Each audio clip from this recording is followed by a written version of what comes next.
उस गांव में रामू काका नाम का एक आदमी रहता था। उसका एक छोटा सा ढाबा था। वह अपने ढाबे में स्वादिष्ट दाल, गर्मा गर्म रोटी, चूरमा और चावल लोगों को बड़े प्यार से परोसता था। दूर दूर से लोग उसके ढाबे का खाना खाने आते थे। रामू काका के साथ उसका भतीजा रमेश भी रहता था। रमेश बहुत ही मेहनती और संस्कारी लड़का था। वह हर रोज सुबह जल्दी उठ जाता, ढाबे की साफ सफाई करता, पानी भरता, बर्तन जमाता और चूल्हा तैयार करता था।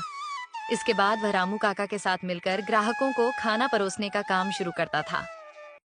अरे रामू काका, जल्दी से एक प्लेट दाल रोटी और चावल लगा दीजिए। मुझे काम पर जाने के लिए देर हो रही है। सच कहूं तो आपके दाल चावल खाए बिना मेरा दिन ही अधूरा लगता है। आपके हाथ के खाने का स्वाद पूरे गांव में कहीं नहीं मिलता। सुबह सुबह गर्मा गर्म खाना मिल जाए तो पूरा दिन मजे से गुजर जाता है। हाँ भाई, दे दूंगा। थोड़ा सब्र करो, अभी सब मिल जाएगा। मैं तो आप लोगों के लिए ही ये स्वादिष्ट खाना बनाता हूँ। आप सबके बिना तो मेरा ये ढाबा बिल्कुल अधूरा है। लो, ये गर्मा गर्म दाल, चावल और ताजी रोटियां तैयार हैं। आराम से बैठकर खाना खाइएगा, अभी बहुत गर्म है। अगर और रोटी चाहिए हो तो बेझिझक बता देना। आपके चेहरे पर खुशी देखकर ही मुझे मेहनत करने की ताकत मिलती। ऐसे ही दिन भर ढाबे में चहल पहल बनी रहती थी और लोग बड़े ही चाव के साथ वहां खाना खाते थे।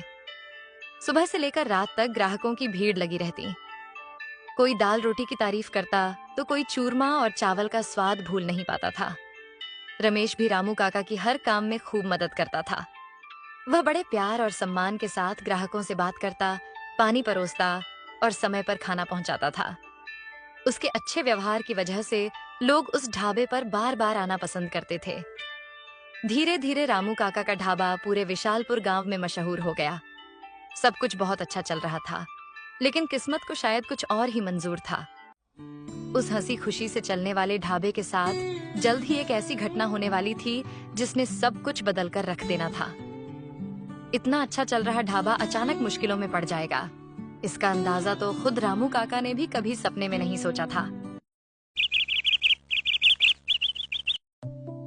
कुछ दिनों बाद रमेश का मामा मदन उससे मिलने के लिए उस ढाबे पर आया। जैसे ही वह वहां पहुंचा, उसने देखा कि रमेश सुबह से लगातार मेहनत में लगा हुआ है।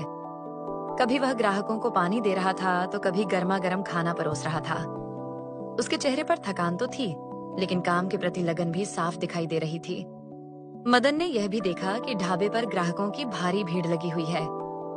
दूर दूर से लोग वहां खाना खाने आ रहे थे। कोई दाल रोटी की तारीफ कर रहा था तो कोई चूरमा और चावल का स्वाद लेकर खुश हो रहा था। ढाबे में इतनी भीड़ थी कि बैठने तक की जगह मुश्किल से मिल रही थी। यह सब देखकर मदन के मन में लालच आने लगा। कैसे भी करके रमेश को इस ढाबे से अलग करना होगा। अरे मामा, आप कब आए? सब कुछ ठीक है ना घर में? और सब लोग कैसे हैं? हाँ, सब लोग ठीक हैं। उनको छोड़ो, पहले तुम अपनी बताओ। तुम ये क्या कर रहे हो? इतना सारा काम अकेले करते रहते हो। सुबह से रात तक बस मेहनत ही मेहनत करते दिखाई दे रहे हो। इतना काम करने के बदले तुम्हें कुछ अच्छा मिलता भी है या नहीं? आखिर कब तक ऐसे अकेले पूरे ढाबे की जिम्मेदारी उठाते रहोगे? मैंने देखा यहाँ ज्यादातर काम तो तुम ही संभाल रहे हो। खाना बनाना, ग्राहकों को परोसना, साफ सफाई करना, सब कुछ तुम ही कर रहे हो। इतनी मेहनत करने वाले इंसान को उसका हक भी मिलना चाहिए बेटा। अब रमेश यह सब सुनकर सोच में पड़ गया। उसे लगने लगा कि मामा शायद ठीक ही कह रहे हैं। पूरे ढाबे का ज्यादातर काम तो वही करता था। सुबह सबसे पहले उठना, साफ सफाई करना, ग्राहकों को खाना परोसना और देर रात तक काम संभालना, ये सब रमेश ही करता था।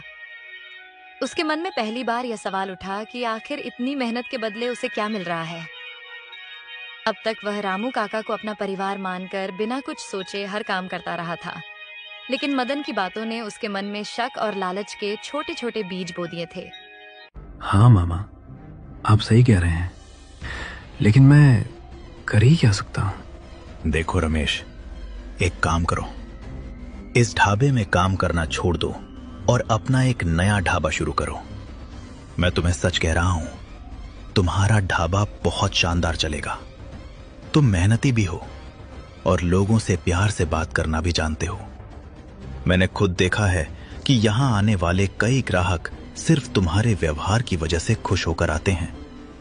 अगर तुम अपना ढाबा खोलोगे ना तो लोग वहां भी जरूर आएंगे। देख लेना, कुछ ही महीनों में तुम बहुत अमीर हो जाओगे। हाँ मामा, मैं आज ही काका से बात करके इस ढाबे में काम करना छोड़ दूंगा। बहुत हो गया दूसरों के लिए दिन रात मेहनत करते करते। अब मुझे भी अपनी जिंदगी के बारे में सोचना होगा। रमेश रामू काका का इंतजार करने लगा। जैसे ही काका वहां आए, वह तुरंत उनसे कहने लगा, देखिए काका, मैं आज से इस ढाबे पर काम करने नहीं आऊंगा। मैंने फैसला कर लिया है कि अब मैं अपना नया ढाबा शुरू करूंगा। इसलिए आप अपने काम के लिए किसी और को देख लीजिए। रामू काका ने रमेश को समझाने की बहुत कोशिश की। उन्होंने उसे प्यार से बैठाकर कहा कि जल्दबाजी में कोई फैसला नहीं लेना चाहिए। रामू काका बार बार उसे समझाते रहे कि अपना काम शुरू करना आसान नहीं होता और बाहर की दुनिया उतनी सरल नहीं है जितनी दिखाई देती है। उन्होंने रमेश को यह भी याद दिलाया कि उन्होंने हमेशा उसे अपने बेटे की तरह रखा है और हर सुख दुख में उसका साथ दिया है। लेकिन रमेश ने उनकी एक भी बात ध्यान से नहीं सुनी। अब वह पूरी तरह अपने मामा मदन की बातों में आ चुका था। उसके मन में अमीर बनने और अपना बड़ा ढाबा खोलने का सपना बस गया था। लालच और बड़े सपनों ने उसके सोचने समझने की ताकत को धीरे धीरे कम कर दिया था। कुछ दिनों बाद रमेश ने अपना नया ढाबा शुरू कर दिया। वह अपने ढाबे में बिल्कुल रामू काका की तरह स्वादिष्ट दाल, रोटी, चूरमा और जीरा चावल परोसने लगा। उसने ढाबे को अच्छे से सजाया था ताकि लोग आकर्षित होकर वहां आए। पहले ही दिन उसके ढाबे पर अच्छी भीड़ जुटने लगी। गांव के जो लोग रमेश को पहले से जानते थे, वे उसे शुभकामनाएं देने और उसका खाना चखने आने लगे। कुछ लोग सिर्फ यह देखने के लिए भी आए कि रमेश ने नया ढाबा कैसा बनाया है। मैंने बहुत अच्छा किया जो मामा की बात मान ली, नहीं तो मैं जिंदगी भर ऐसे ही दूसरों के लिए काम करता रह जाता। अब देखो, मेरे ढाबे पर कितने लोग आ रहे हैं। हर तरफ भीड़ ही भीड़ दिखाई दे रही है। लोग मेरे खाने की तारीफ कर रहे हैं और बार बार वापस भी आ रहे हैं। मेरा ढाबा बहुत अच्छा चल रहा है। अगर हर दिन ऐसे ही चलता रहा ना तो देख लेना, मैं बहुत जल्दी अमीर बन जाऊंगा। फिर पूरे गांव में मेरा ही नाम होगा। इधर रमेश अपने ढाबे की तारीफ सुनकर बहुत खुश हो रहा था और मनी मन अपनी पीठ थपथपा रहा था। लेकिन उधर रामू काका रमेश के चले जाने के बाद पूरी तरह टूट चुके थे। रमेश के बिना उनका ढाबा सूना पड़ गया था। अब वहां पहले जैसी रौनक और चहल पहल नहीं रही। धीरे धीरे रामू काका ने ढाबा बंद कर दिया। इस दुख की वजह से उनकी तबीयत भी खराब रहने लगी और वो काफी बीमार पड़ गए। रामू काका अक्सर अकेले बैठकर सोचते रहते थे कि उनका कोई बेटा नहीं है। उन्हें हमेशा लगता था कि उनके बाद रमेश ही इस ढाबे को संभालेगा और उनके नाम को आगे बढ़ाएगा। लेकिन रमेश ने उनकी एक भी बात नहीं सुनी और अपना अलग ढाबा खोल लिया। ये सोचकर रामू काका का दिल टूट जाता था। कुछ दिनों तक रमेश का ढाबा ठीक चलता रहा, लेकिन धीरे धीरे लोगों को उसके खाने में वो स्वाद नहीं मिलने लगा जो रामू काका के हाथ की दाल, रोटी और चूरमे में होता था। लोग कहते, खाना तो ठीक है, लेकिन रामू काका वाले स्वाद और प्यार की बात ही अलग थी। देखते ही देखते रमेश के ढाबे पर ग्राहकों की संख्या बहुत कम होने लगी। जो ढाबा पहले लोगों की भीड़ से भरा रहता था, वहां अब मुश्किल से 2 या 3 ग्राहक ही आने लगे।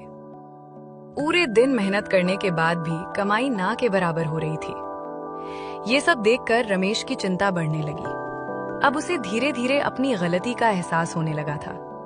उसे समझ आने लगा कि सिर्फ खाना बनाना ही काफी नहीं होता, उसमें प्यार, अपनापन और बड़ों का आशीर्वाद भी होना चाहिए। इसी बीच उसे पता चला कि रामू काका की तबीयत बहुत खराब है और उन्होंने अपना ढाबा भी बंद कर दिया है। ये सुनते ही रमेश के पैरों तले जमीन खिसक गई। उसे अपनी गलती पर बहुत पछतावा होने लगा। वो बिना देर किए तुरंत रामू काका के घर की ओर दौड़ पड़ा। वहां पहुंचते ही उसने देखा कि रामू काका कमजोर हालत में खाट पर लेटे हुए हैं। ये दृश्य देखकर रमेश की आंखों से आंसू निकल पड़े। वो रोते हुए रामू काका के पैरों के पास बैठ गया और उनसे कहने लगा, काका मुझे माफ कर दीजिए। मैंने आपको बहुत दुख दिया। आपने मुझे बहुत समझाने की कोशिश की, लेकिन मैंने आपकी एक भी बात नहीं मानी। मैं लालच और दूसरों की बातों में आ गया था।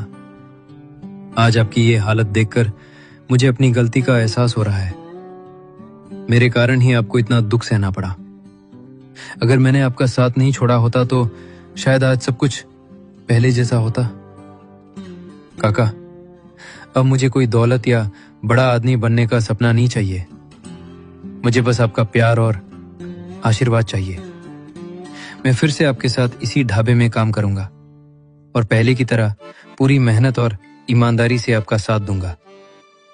बस एक बार मुझे माफ कर दीजिए काका। रामू काका रमेश को माफ कर देते हैं और उसके साथ मिलकर अपने ढाबे को फिर से शुरू करते हैं।